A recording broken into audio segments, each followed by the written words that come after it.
আর BNP বাধ্য হয়েছে তার এমন একজন কর্মীর বিরুদ্ধে বিবৃতি দিতে। বিএনপিকে একটা কথা বলি, এই সব সুশীলদের কথায় আপনারা আপনাদের এই জানবাজ কর্মীদের বিরুদ্ধে যাইয়েন না। এই হলো আপনার সেই সব সুশীল বন্ধু। আপনি যখন বিপদে ছিলেন তখন বলছে তারেক রহমানকে আমরা তো এই দলের চালানোর মতোই কোনো নেতৃত্ব দেখি না, তারা কোনো নেতৃত্ব দেখে নাই, তারা খালেদা জিয়ার চেনে না, তারা তারেক রহমানকে চেনে না। এখন তারা আপনার বুদ্ধি দেয় শুধু বাংলাদেশের স্বাধীনতার উপরে আর এই প্রাণবাজ কর্মীদের উপরে আস্থা রাখেন, তারাই আপনাদেরকে ক্ষমতায় রাখবে ইনশাআল্লাহ। যদি থাকেন আমরাও আপনাদের সাথে আছি।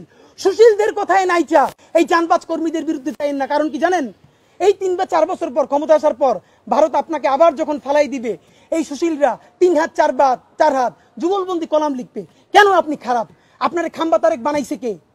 এই শিশির ভট্টাচার্যরা কার্টুন করে খাম্বা তারেক বানাইছে, তারা আবার কিন্তু আপনারা বানাবে আর আপনার পক্ষে তখন লড়বে এই জানবাজ কর্মীরা। তাদের বিরুদ্ধে যাইয়েন না। আমরা প্রস্তাব দিচ্ছি অফিসিয়ালি, কোনো সুশীলপনা নাই। এই বদমাইশ হুদাকে যে জুতো পিটা করা হয়েছে, তার মালায় যে চমৎকার একটা জুতার গলায় জুতোর মালা, এইটাকে আমরা ছবি আকারে বাধাই করব। এই ছবিটা আমরা নির্বাচন কমিশন কার্যালয়ে নিয়ে যাব।